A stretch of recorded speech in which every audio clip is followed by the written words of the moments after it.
You are listening to Off the Shelf, a podcast by The Conference Board. Welcome to Off the Shelf. My name is Robin Erickson, and I'm a principal researcher at the Conference Board in Human Capital. It's my pleasure to welcome you to this edition of Off the Shelf, a book discussion by the Conference Board. I'm extremely excited to be here with Jeff Schwartz. He's a senior partner at Deloitte Consulting and the founding partner of Deloitte's Future of Work practice. Jeff is the author of more than 40 articles on the future of work and talent strategies in publications including the Deloitte Review, the Sloan Management Review, and the Wall Street Journal. He has traveled the world and lived in many places around the world, starting his career as a U.S. Peace Corps volunteer in Nepal, and later served as one of the first associate directors of the Peace Corps in the Russian Federation. On a personal note, Jeff was my boss. I was his chief of staff at Deloitte's externally facing Talent Center of Excellence for a few years during the Great Recession. And then when I moved on to a new role, we became both colleagues and friends. Jeff, I can hear echoes of some of our conversations while we were trying to discover how organizations were treating their talent during the Great Recession. We put out 2 series of survey reports, first, Managing Talent in a Turbulent Economy in 2009 and 2010, and then in 2011, we renamed the series to Talent 2020 to be forward-facing. Little did we know the new worker crisis that we'd be facing in 2020. Great to be with you, Robin. Really excited to be with you today. And what a fascinating introduction as we've thought about everything that's happened in the last 10 years in 2 minutes. Exactly. Well, so Jeff, at the very onset, and even before we were talking about the future of work at Deloitte, I remember you quoting William Gibson saying, "The future is already here. It's not just evenly distributed." So what do you mean by the phrase future of work, and how is it not evenly distributed? Well, what an interesting time in 2021 to be talking about the future of work. And we'll be talking about what makes it so interesting over the next few minutes, Robin. But let me try to answer directly the question. When I talk about the future of work, hopefully when we're talking about the future of work, we're talking about 3 things that are occurring at the same time. How work itself is changing as people and technology are working together in new combinations. How employment models are changing. We've been talking about the open talent continuum and the open talent economy, how people are working in traditional modes. Think about full-time or part-time workers where you actually have an employment engagement with an organization. But as we expect in the next couple of years, half the workforce in the US and other countries may find that they have a non-traditional employment contract. Half the people may be on balance sheet, half off. And then the third dimension is the workplace itself. The workplace used to be a very familiar concept. It used to be a place. It used to be where we went, an office, a lab, a campus, a factory, right? It's no longer that. It's how we work. So when I talk about, and hopefully when we're exploring today the future of work, we're talking about work, people and technology, workforces, on and off balance sheet talent, and workplaces, how we work. The William Gibson quote is a wonderful place to start. He said literally about 15 years ago that the future is here, it's just not unevenly distributed. What's interesting about 2020 is I'm calling this, Robin, the corollary to Gibson's law that the future is unevenly distributed. The corollary is that the future comes at us in accelerated bursts. And 2020 was one of those accelerated bursts. And many really, really sharp, smart people, including Anne-Marie Slaughter, the president of New America, a foundation and a think tank, said amazingly in March of 2020, last year, March 21st, she said that the coronavirus is a time machine to the future. Right? And I think we've all been through that time machine. And what's so great about this discussion is I've been very fortunate since I published the book to do some interviews. And a few people have said, "Jeff, you're a futurist. What do you think is going to happen?" And the good news, Robin, is if you live through 2020, you're a futurist because we saw the future in 2020 and we're trying to understand what happened and how to move it forward. Well, I've never called myself a futurist before, but I'm happy now to hear that I can because I did live through 2020. So According to your book, the future of work swept in sooner than expected because it was accelerated by COVID-19, which is what you were just talking about. So what do we do now that the world of work has changed? I think that one of the most important things to do right now, Robin, is to recognize and to reflect on what happened in 2020 and what's happening in 2021 and 2022. To me, this is a really effectively the most interesting question. We've been trying for the first couple of decades of this millennium, the noughts and the teens, we've been trying to manage our careers and our work using what I would ask us to think of as 20th century mindsets and 20th century models.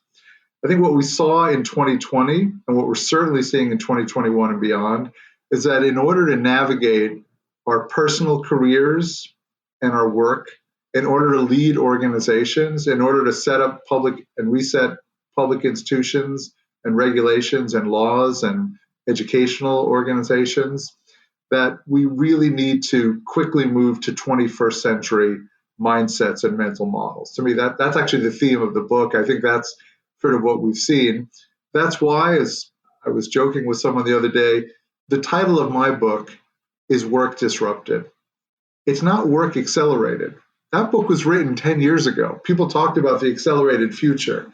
We've been thinking about acceleration since Moore postulated Moore's law in the 1960s, and we've been thinking about how technology effectively is doubling every 18 or 24 months.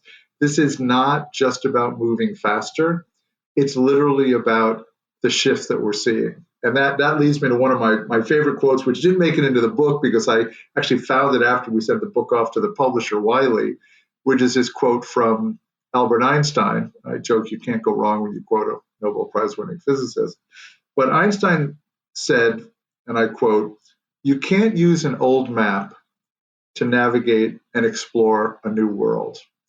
And yet a lot of people are trying to do just that. And I think this is what's so interesting right now. And I'll summarize it this way.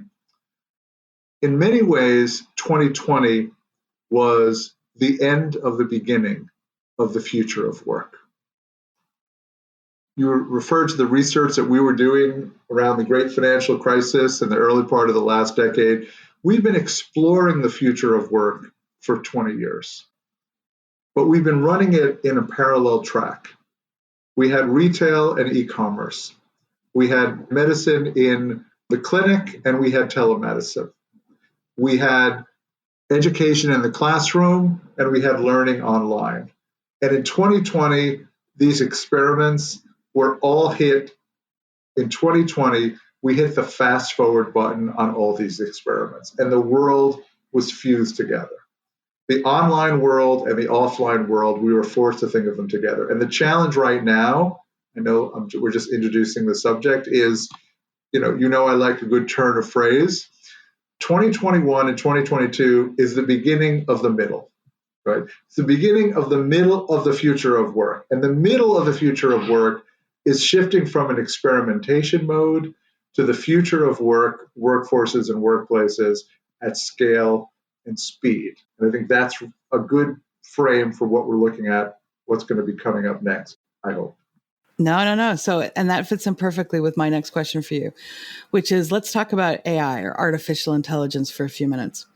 The Conference Board has been writing a series of reports focused on AI for HR. And I've actually co-written AI for talent acquisition, AI for onboarding, and I'm now finishing AI for career management and talent mobility. But many people hear the phrase artificial intelligence and nervously wonder when the robots are coming to take their jobs. So can you debunk some of the myths around AI for us?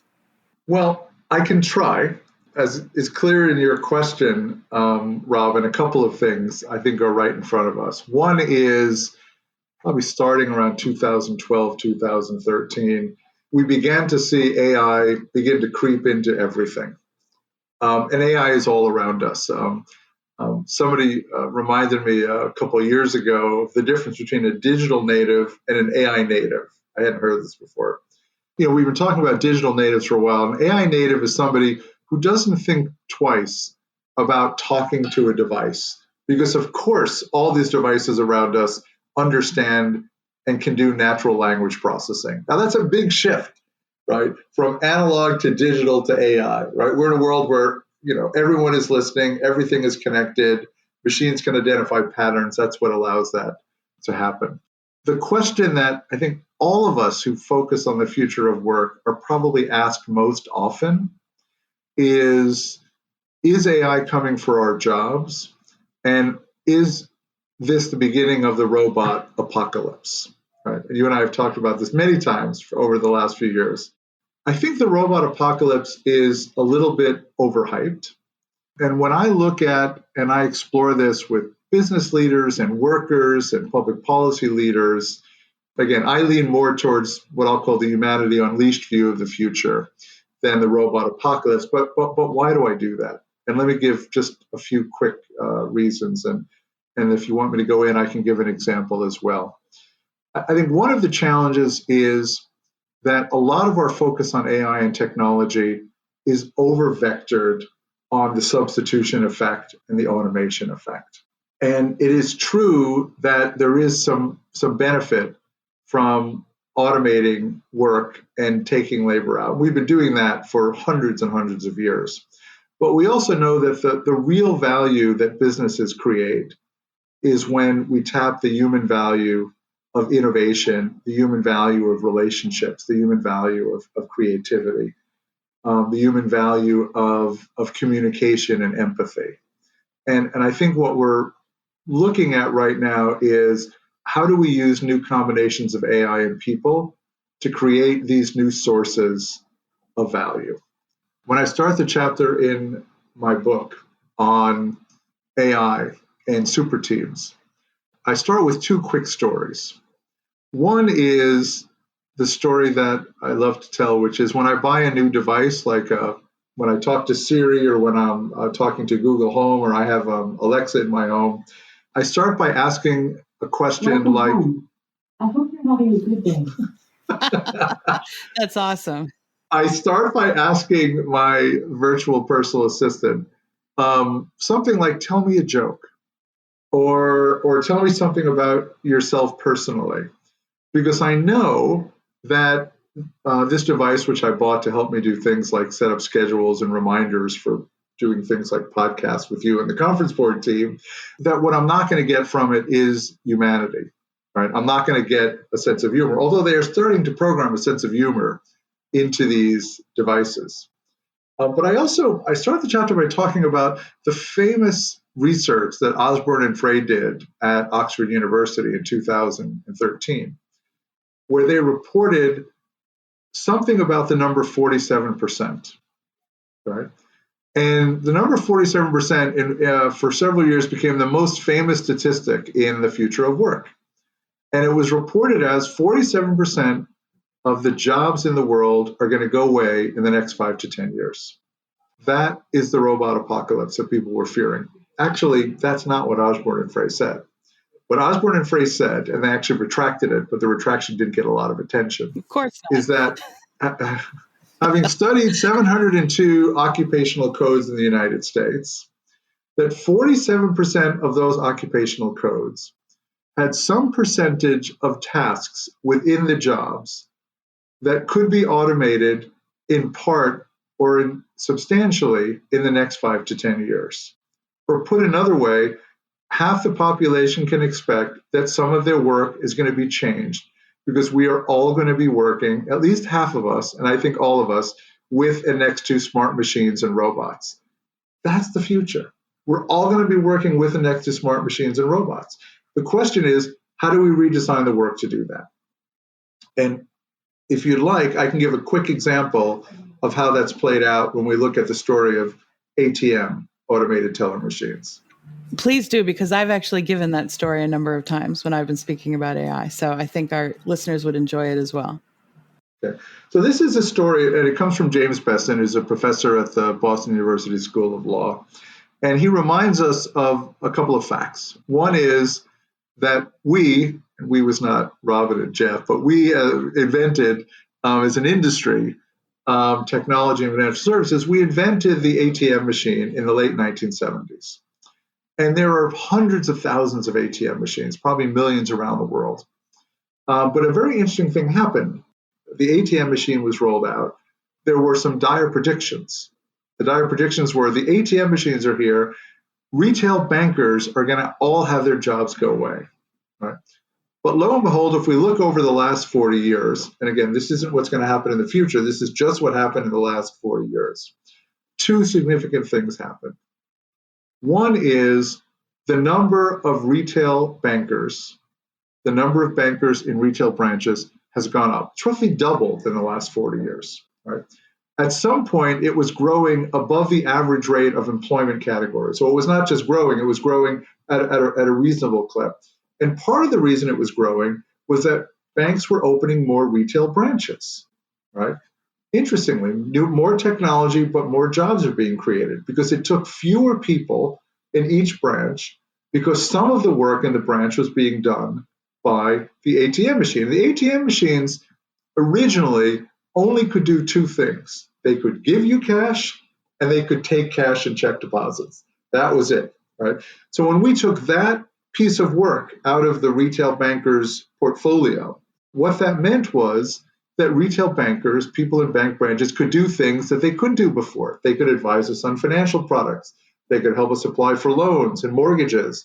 They could help us deal with cyber and fraud issues, an issue that I'd rather talk to a person about a fraud issue than talk to a machine about it. So the jobs of these retail bankers grew, and the work that they did changed as well. Right? And they weren't doing the work, although occasionally you go into a bank when you want to withdraw money. And the only time you actually withdraw money with a banker is if it's a lot of money, if it's above a standard amount, if it's more than $500. That's a fraud protection. Or if you want more than 20s, right? Because there's only so many 20s you can carry around.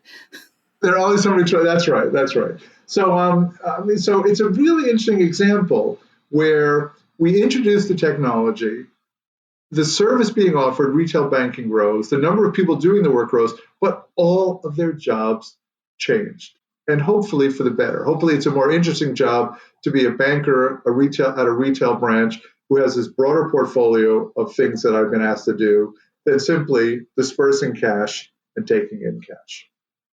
Exactly. So when we started speaking here, we talked about COVID and how everything accelerated. The future of work accelerated with COVID. So what can we learn from how business leaders are responding to the coronavirus pandemic, either by panicking or pivoting to something new? I love this question, the panic and pivot question of what we're learning about in COVID. The sad reality is that we are recording this about a year into the lockdowns in the United States, probably a little bit more. If people are listening around the world, it was really in January and February in Asia and in Europe. And we've learned a lot, and we're learning a lot about this, as you put in the question, panic and pivot. I'll summarize it with two observations, and we can obviously go into it a little bit more. The first is, and this is where we started, Robin, I think the organizations that have really been able to pivot and propel themselves forward in the last year are organizations that very early on recognized that this was not a detour, that COVID was not an off-ramp, but it was actually an on-ramp, maybe a winding on-ramp to a new way of working. Right? And two examples. One I've already mentioned. March 21st of 2020, Anne-Marie Slaughter, as I mentioned, wrote this piece that the future of work is here. And she had this great phrase where she said something like, changes that we thought would take 10 years are taking 5 or 10 weeks. Right? It wasn't a detour. It was an acceleration and a shift into doing something new. In our own work at Deloitte, we do an annual report on human capital trends, as you know. And we issued our report last year in May. We were going to issue it in March, but we postponed it a bit when the coronavirus hit us very hard in the US. And we actually, between March and May, since of 2020, we wrote a special report to accompany our 2020 trends report. And the title of that report was The Return to Work in the Future of Work. The title of that report effectively was Pivoting Towards the Future, right? So we all knew, many of us knew early on, March, April, May, right, that this was not a usual crisis. This wasn't a storm that was going to pass. We were going to rebuild and have what we had before, right? That this was really going to be a shift. And I think organizations and individuals and governments that recognize that this is a shift, an on-ramp to something new, I think are in a very different situation. They're representing the pivot, not the panic. The other side of this is to look at the amazing resilience and adaptability that we saw across economies. And I'm thinking about this relative to the US in particular. That's where I am. I'm based in New York. And the closer you got to the work, where the work is actually happening, right? The closer you got to where we live, our homes, our apartments, our farms, right? We saw this amazing adaptability, right? It was not about what we were doing before. It was not about what we were hired to do in our jobs. It was about what had to be done and what we could do. Automotive workers shifting from making this complicated machine with 2,000 parts that we call an automobile to being asked last spring to make another complicated machine with 700 parts called a ventilator.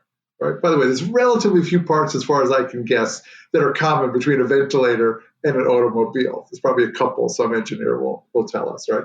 But the point is that we went back and really recognized our fundamental capabilities and the potential of what people and organizations can do. And that's part of what it uncovered. It also uncovered our vulnerability. It uncovered our health vulnerability, our financial vulnerability, our social and mental vulnerability.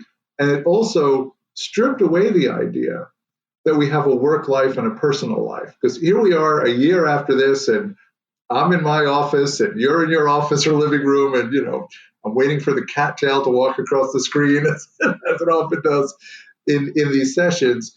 And this is part of what we've experienced in this year of COVID.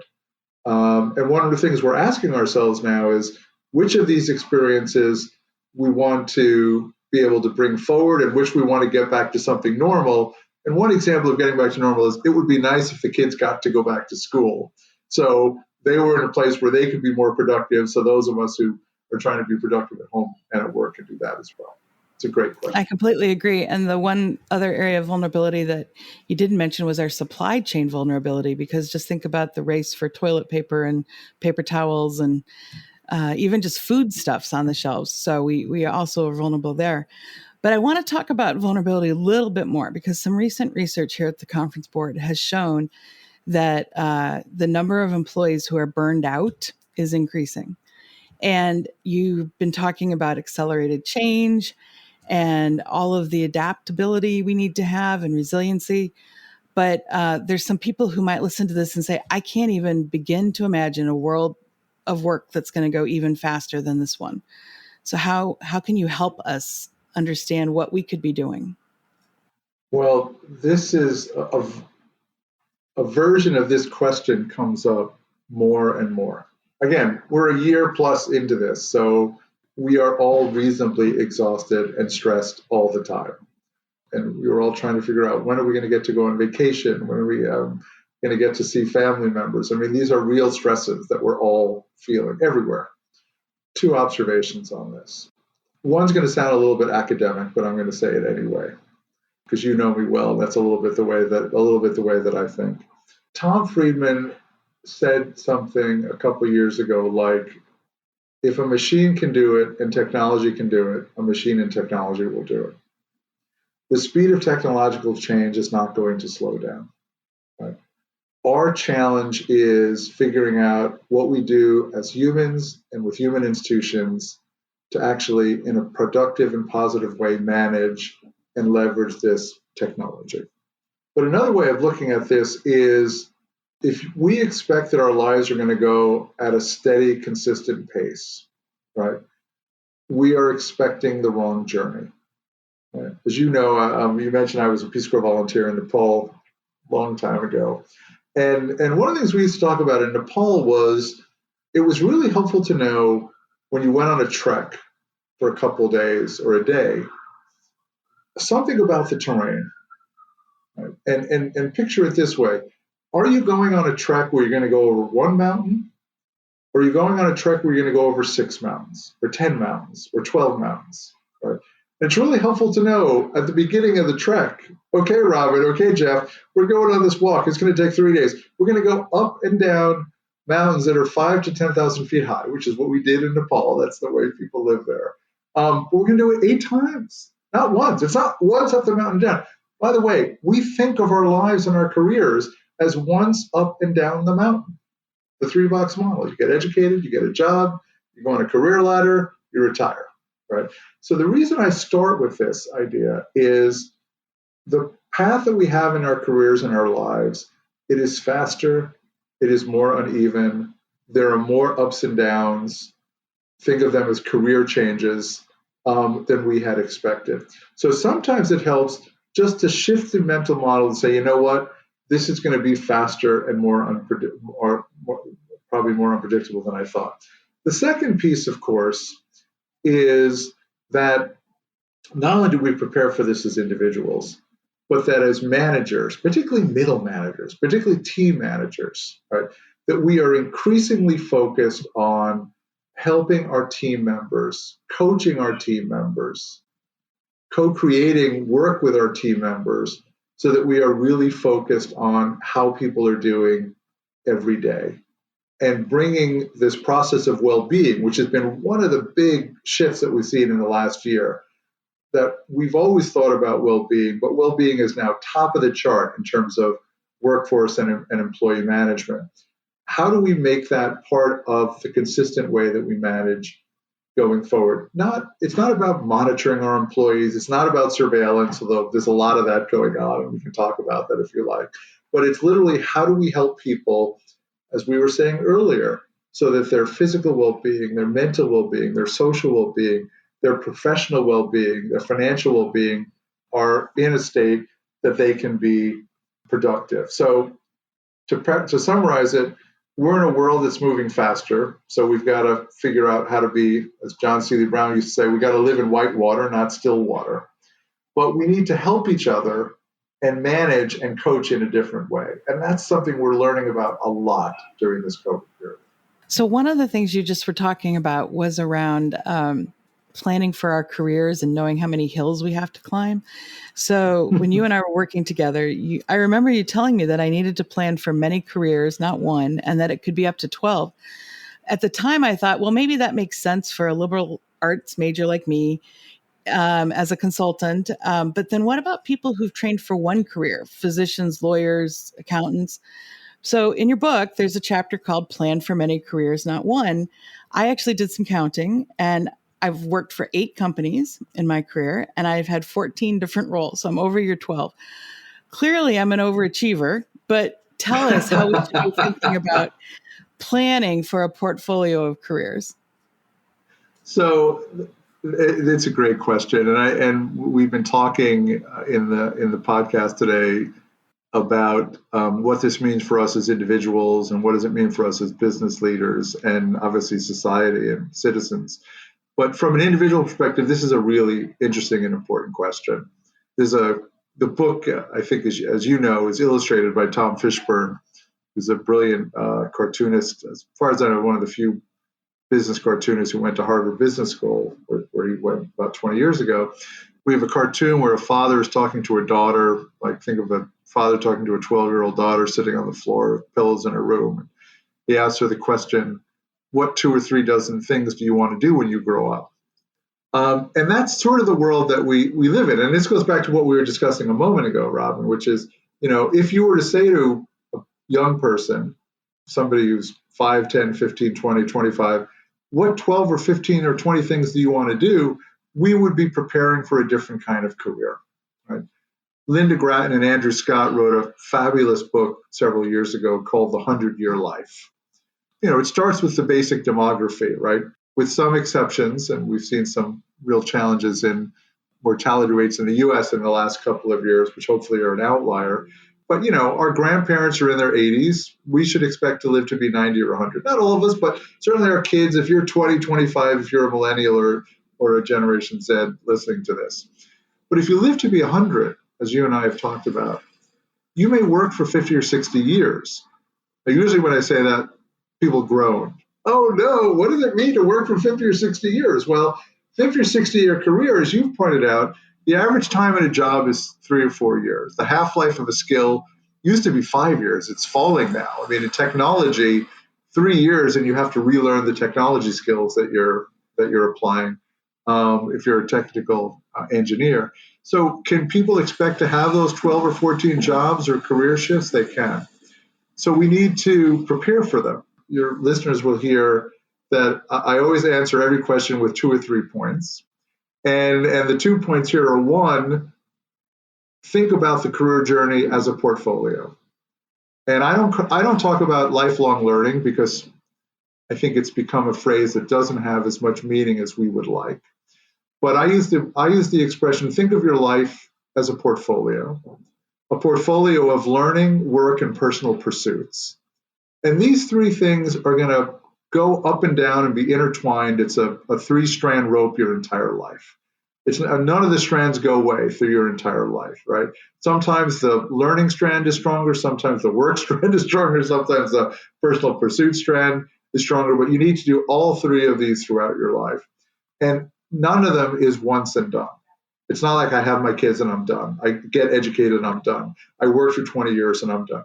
We're going to dial up and dial down on all of them over the course of our lives, which means also as business leaders and as public policy leaders, we need to find ways to build ongoing career development and ongoing job transition into the way that people work for companies and communities in a way with much less friction than we have today.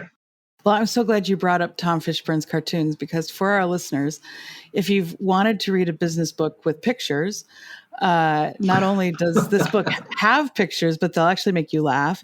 And I promise you'll either cut them out of the book or photocopy them and send them to your friends as well, because they're very, very clever. So I was glad to see those in the book. I know we could keep chatting for a long time, but I have one last question for you on a topic that's very near and dear to my heart, and that's around talent mobility. In fact, the last article I wrote for Deloitte while I was there was around talent mobility. It was the cover of the issue that it was in, if I recall, wasn't it? It was. So thank you. But in your book, you wrote about the need to improve opportunities for employees within their companies so that they can try out new roles, projects, and geographies without quitting their jobs. I completely agree, and wonder what you would say to those organizations who have not encouraged employees to move around within the organization, and to those leaders who don't want to have their talent poached, because that's a big problem. This is an area where you've been doing research and leading the way, I think since we met in like 2009. I don't remember the exact year, but 2008-9 when we met and we started talking about talent mobility and some of these questions. Talent mobility, talent marketplaces, we talk about opportunity marketplaces, which we can go into in a second, because it's more than, not people aren't looking for jobs, they're looking for opportunities more broadly. And then workforce ecosystems. I talked earlier about workforces and workplaces. In the middle of workforces, this whole question of talent marketplaces, talent mobility, and workforce ecosystems is absolutely front and center. I think it's our view from Deloitte, research we're doing with MIT Sloan Management Review, that we're going to see workforce ecosystems both inside organizations and in platforms and networks really drive a lot of what's going on with workforce dynamics going forward. There's been tremendous activity in this area, and I'll just specifically talk for a minute about internal talent markets. As you and I have been discussing for many years, it's always been fascinating that people have more opportunity outside their organization than inside their organization, which runs contrary to economic theory, right? Ronald Coase, who wrote Theory of the Firm in the 1930s, would be nuts over that, right? Internal markets should be better than external markets. That's why we have firms. And today, we have this weird dynamic, and that's what you're referring to, which is many organizations have a rule that's something like this. If you join our organization, in the first 3 years you join the organization, you can't transfer to another division, right? Now, if you get a job from a competitor, You can quit tomorrow or join their competitor and do that job, right? But you can't go from this part of the conference board to that part of the conference board. You may have a different role. You can't go to this part of Deloitte to another part of Deloitte, right? So we created this weird dynamic where people had more opportunity outside their organization than inside their organization. And when we go to conferences now on some of these platforms, these AI-driven talent marketplace platforms, whether it's Gloat or Eightfold, Gloat did a great conference last December, we're hearing people implementing these systems. Unilever, Schneider Electric, I'm quoting people who publicly talked about it, say, it's interesting. We used to have the rule that you had to work for the division for a year or two, but we've taken that rule away, right? Because we would like for you to have the most opportunity in the world in our organization, right? And we recognize that that's a big change, right? The big shift is, you joked when we started this podcast that I was your boss. I never thought of myself as your boss. I thought of myself as your team leader, but we can take that offline and talk about it. But we all worked for Deloitte, right? And what we're trying to figure out within our organization is how we can find the best projects, the best experiences for you. Now that's hard because we haven't originally organized ourselves around projects and experiences. We're organized around full-time people in jobs in divisions, right? And so there are some big shifts that are going on. But I think this is one of the shifts that is really taking hold. You were way ahead of the curve on this one, Robin, so it must be fascinating to watch it play out. And I think as we transition from the intensity of the COVID recovery into the post-COVID period, the on-ramp to what we're going to do next, how companies manage talent mobility, how they use talent and opportunity marketplaces as a way to create awesome opportunity within their organization. So people say, why would I leave the organization I'm in? There's so many opportunities, so many connections that I have. I know the people, I know the culture. This is amazing. Versus I can go to LinkedIn, I can go to these other platforms. There's more opportunities outside. It's a very timely question. And as you can tell, I have a lot of energy about it, as I know that you do as well. Oh, I do. I've been writing about talent retention and mobility since after 9/11. So it's been a long time. But thank you so much for joining us today and for being our Sherpa and pointing out signposts for us all in the new world of work. If any of you are interested in purchasing Jeff's book, it's called Work Disrupted: Opportunity, Resilience, and Growth in the Accelerated Future of Work. Glad you didn't have a word limit on that, Jeff. But it's available through Amazon and other major booksellers. In addition, you can find some of Jeff's articles on the future of work at Deloitte.com.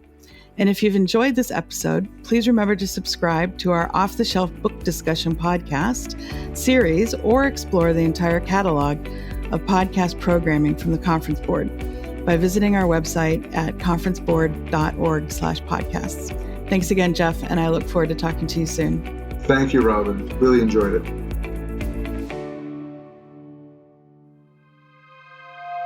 This has been Off the Shelf, a podcast by the Conference Board.